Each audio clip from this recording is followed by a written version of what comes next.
जय हिंद दोस्तों।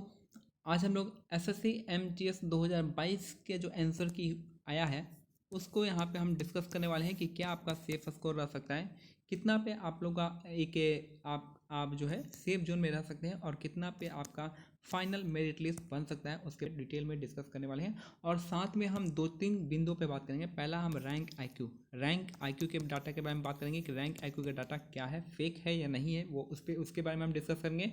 साथ में जो है कैसा पैटर्न चला है, नया पैटर्न आपको 2023 के लिए क्या हेल्पफुल रहेगा उसके हम यहाँ पे डिस्कस करेंगे। और जो डाटा अवेलेबल हो रहा है रैंक आईक्यू पे उसके हिसाब से हमारा क्या कट ऑफ बन सकता है उसके बारे में हम भी यहाँ पे डिस्कस करेंगे।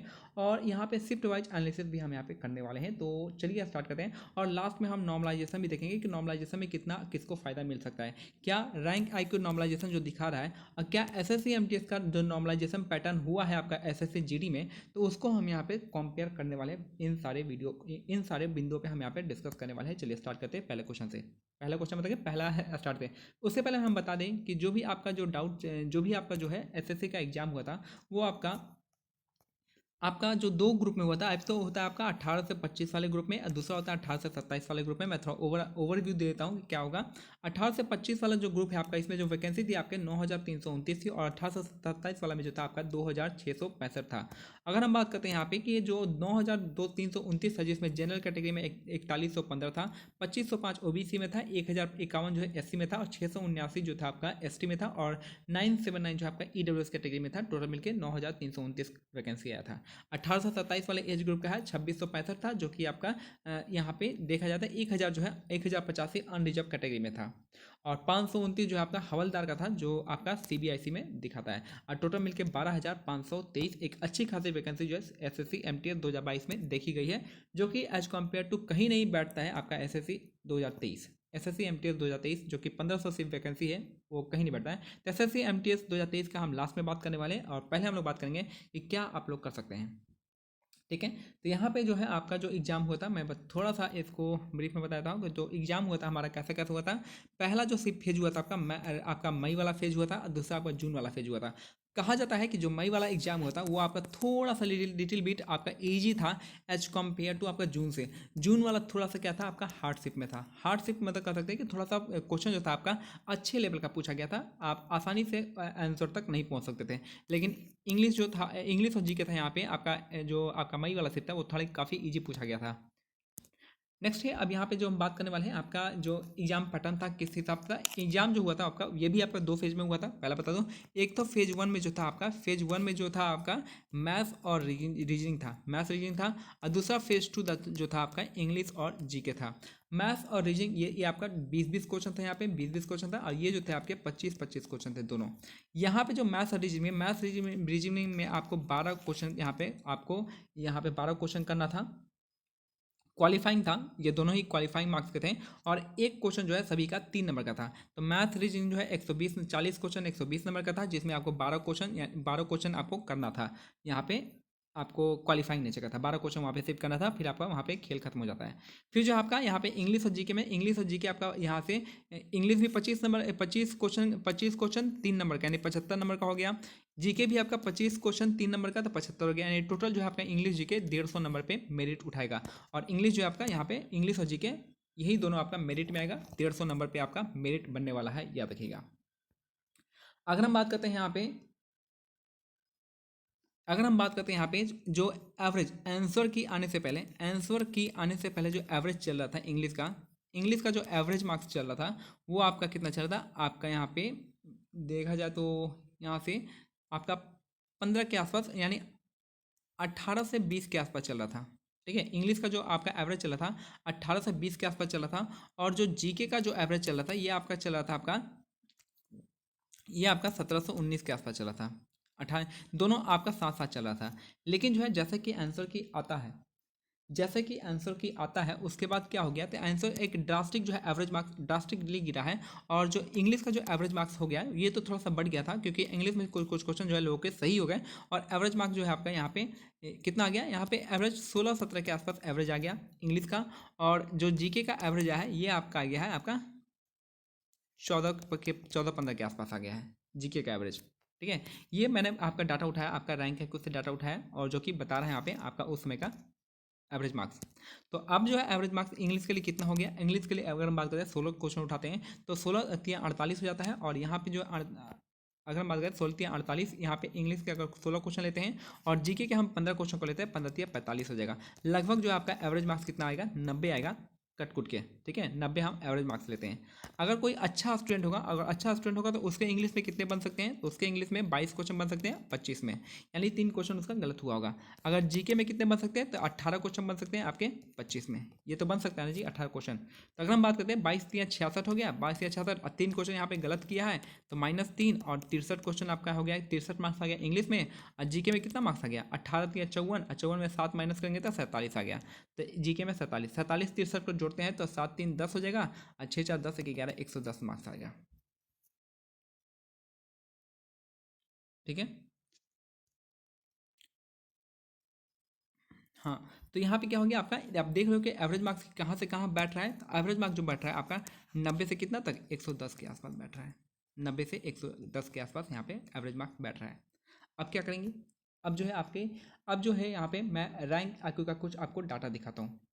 वैसे अगर नॉर्मलाइजेशन, अगर रैंक आईक्यू जो है आपका, रैंक आईक्यू यहाँ पे नॉर्मलाइजेशन कर रहा है, तो नॉर्मलाइजेशन में वो आपका 27 से 30 मार्क्स तक यहाँ पे बढ़ा रहा है हार्ड शिफ्ट में। और जो इजी शिफ्ट है यहाँ पे, इजी शिफ्ट में क्या हो रहा है, एक से दो नंबर, क्या एक से दो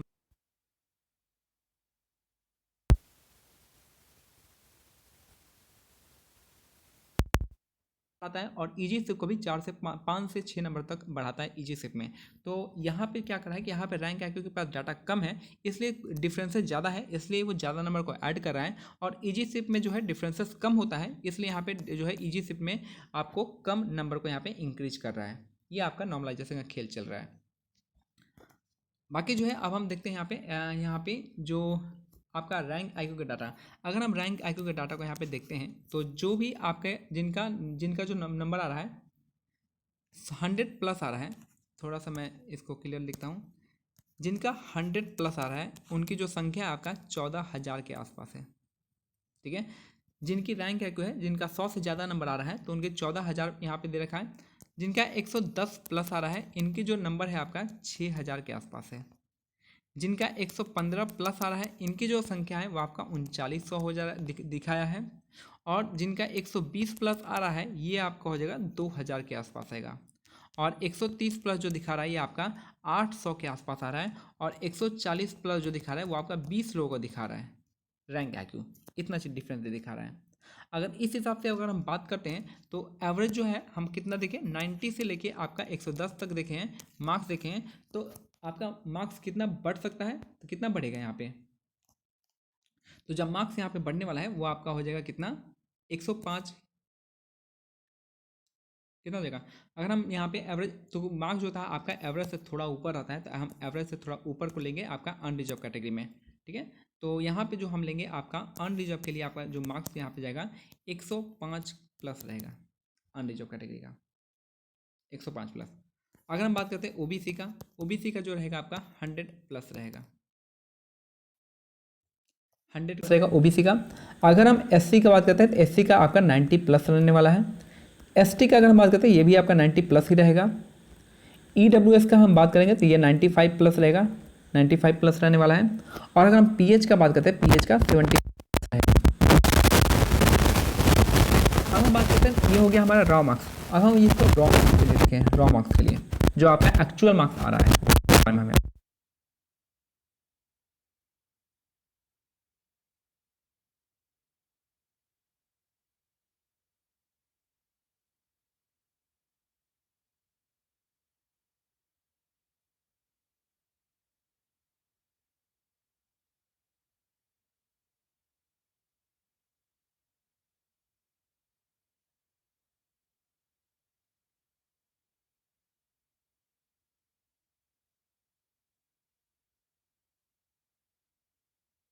जैसा मार्क्स, और एसटी का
तो 27 थोड़ा बहुत ज़्यादा हो जाएगा, 27 पे इतना नहीं आएगा, 27 नहीं नहीं कहूँगा कि 27 प्लस इतना तो नहीं उठेगा, ठीक है।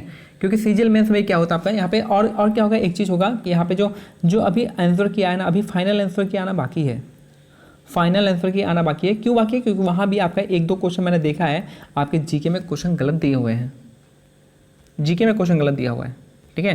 तो एक क्वेश्चन जब वहाँ वो अगर रेक्टिफाई होगा तो वो क्वेश्चन आपका किसी का +4 नंबर लेके जाएगा और किसी को -4 नंबर दे के जाएगा, किसी को +4 नंबर मिलेगा क्योंकि एक क्वेश्चन 3 नंबर का, वो 3 नंबर मिलेगा ही, जो निगेटिव कटा है वो भी मिल जाएगा आपका 4 नंबर। ऐसी तरह से क्या हुआ था आपका एसएससी सीजीएल मेंस में जो मैंने दिया था, आपके 3 क्वेश्चन जो है चेंज हुए थे इंग्लिश में, इंग्लिश में 3 क्वेश्चन चेंज हुआ था। और 3 क्वेश्चन चेंज होने का मतलब समझ रहे हैं, 12 नंबर, या तो किसी को 12 नंबर का लॉस होगा या तो किसी को 12 नंबर का गेन होगा। अगर गेन होता है तो अच्छी बात है, लेकिन अगर लॉस होता है तो कहाँ उसका कट ऑफ जाएगा, वो तो आउट ऑफ रेस हो जाएगा, 12 नंबर जाता है। एक क्वेश्चन 4 नंबर का खेलेगा अगर आंसर की चेंज होता है तो सारा का सारा जो गेम होता है यहाँ पे, गेम किसका है, ये आपका सारा गेम नॉर्मलाइजेशन पे है और फाइनल आंसर की पे होगा, सारा गेम इस पे होगा। अब मैं कुछ चीज़ बताना चाहता हूँ कि आपको मैं एक चीज़ बताता हूँ कि हार्ड शिफ्ट और इजी शिफ्ट आपको फ़ायदा किस में होता है। देखिए, एक मेहनत करने वाला स्टूडेंट होता है तो उसको हार्ड शिफ्ट में फ़ायदा होता है, एक जो कम मेहनत करता है उसको इजी शिफ्ट में फ़ायदा होता है।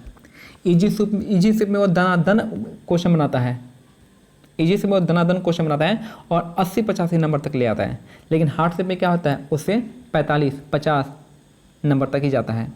और ज़्यादा कितना नंबर बढ़ेगा, यहाँ पे 20 नंबर बढ़ेगा, 70 नंबर। तो मान के चलिए, मान लीजिए कि एक इजी शिफ्ट में आपको जो कम पढ़ा लिखा है, जो आपका एवरेज स्टूडेंट, उसको ज़्यादा फायदा होता है। हार्ड शिफ्ट में क्या होता है, जो ज़्यादा पढ़ते हैं, जो ज़्यादा नॉलेज है उनको, तो उनको फ़ायदा होता है हार्ड शिफ्ट में। कैसे? इजी शिफ्ट का देख लीजिए, अगर इजी शिफ्ट आता है तो कोई भी स्टूडेंट होगा वो आपका 85 + 80-85 क्वेश्चन बना देगा, ठीक है, बना देगा। उसके बाद जो है आपका यहाँ पे अगर हार्ड शिफ्ट होता है तो यहाँ पे कितना बना पाएगा, 60 के आसपास बनाएगा, 55-60 यही नहीं बना पाएगा, और तो कोई नहीं बना पाएगा। अगर नॉर्मलाइज होगा तो यहाँ पे 20 से 25 नंबर बढ़ता है, 20 नंबर बढ़ता है, तो यहाँ पे ये 20 नंबर बढ़ गया और ये 80 हो गया। और इजी शिफ्ट में जो है 4 नंबर बढ़ता है तो ये आप कितना हो जाएगा, 89 हो जाएगा। तो फ़ायदा किसको हो गया, इजी शिफ्ट वाले को हो गया। तो इसलिए मैं कहता हूँ हार्ड शिफ्ट में अगर जो मेहनत करता है वो कितना बनेगा, वो तो 75-80 के आसपास ही बनेगा, ठीक है। हार्ड अगर अच्छा स्टूडेंट है, नॉलेजेबल है, तो वो इजी शिफ्ट हो चाहे हार्ड शिफ्ट, वो उसमें उतना ही नंबर का बनाता है क्वेश्चन, 80 का 80 बनाएगा। अगर यहाँ पे 80 बनाता है, अब 20 नंबर बढ़ गया तो ये कितना पहुँच जाएगा, 100 पहुँच जाएगा। चाहे 70 ही बनाता है, 70 में कि 20 पहुँच जाएगा, कितना हो जाएगा, 90 पहुँच जाएगा। इससे क्या होता है, हार्ड शिफ्ट में जो पढ़ा लिखा होता है, पढ़ा लिखा मतलब क्या, जो अच्छा स्टूडेंट होता है उसको फ़ायदा होता है, इजी शिफ्ट में एवरेज स्टूडेंट को फ़ायदा होता है। ये चीज़ मैं बता देता हूँ।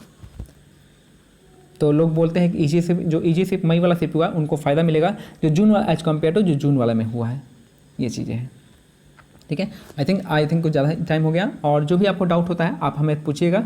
और बाकी जो आपको और क्या बताना था मेरे को, हाँ, और क्या, हाँ, यहाँ पे देख लीजिए, यहाँ जो वैकेंसी मैं बता रहा हूँ, यहाँ पे आपका स्टेट वाइज वैकेंसी जो मैं दिखा रहा हूँ यहाँ पे,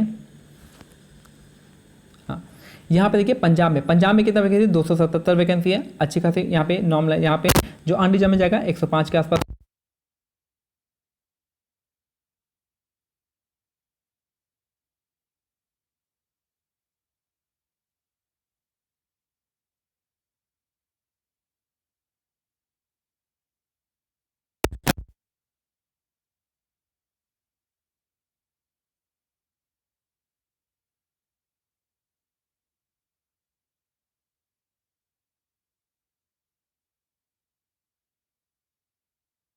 दिल्ली ही रहता है, तो इसलिए दिल्ली का कट ऑफ जो होता है आपका ज़्यादा नहीं बढ़ता है, लेकिन यहाँ पे सीट ज़्यादा है तो इसलिए थोड़ा सा दिल्ली का कट ऑफ होगा 105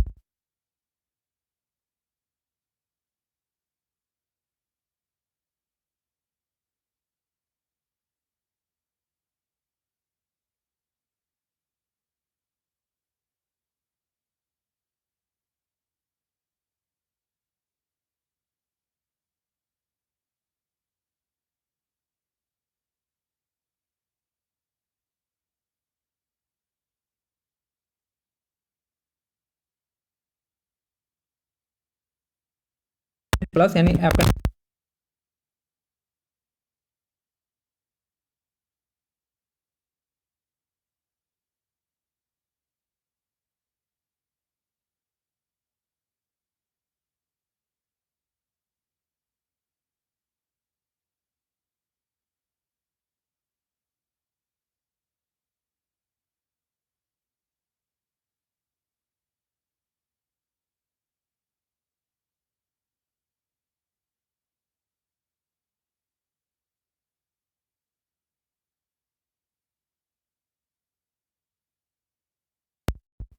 खासी वैकेंसी है, सॉरी।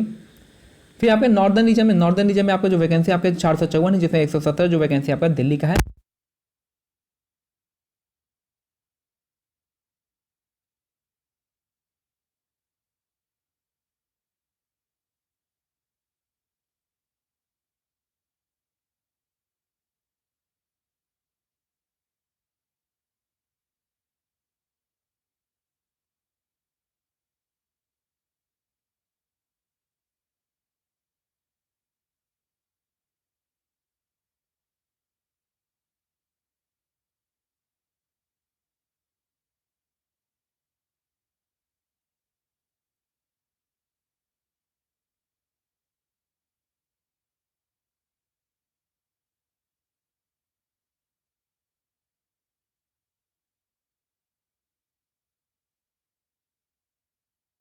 12,523 है। और याद रखिएगा कि जो आपका 18 से 25 वाले का जो 18 से 25 वाले का जो कट ऑफ होगा अनरिजर्व का, वो आपका कम होगा एज कम्पेयर टू 18 से 27 वाले का। 18 से 27 वाले का कट ऑफ जो है थोड़ा सा हाई रहेगा, मान के चलिएगा।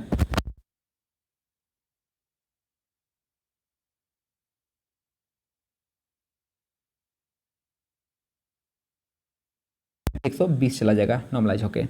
तो बाकी इतना बताने वाला। जो भी आपको अगर डाउट होता है फिर भी आप हमें कमेंट करके पूछ सकते हैं, और हम पूरी कोशिश करेंगे आप लोग को आपके जवाबों का रिप्लाई करने का। जय हिंद, जय भारत, धन्यवाद।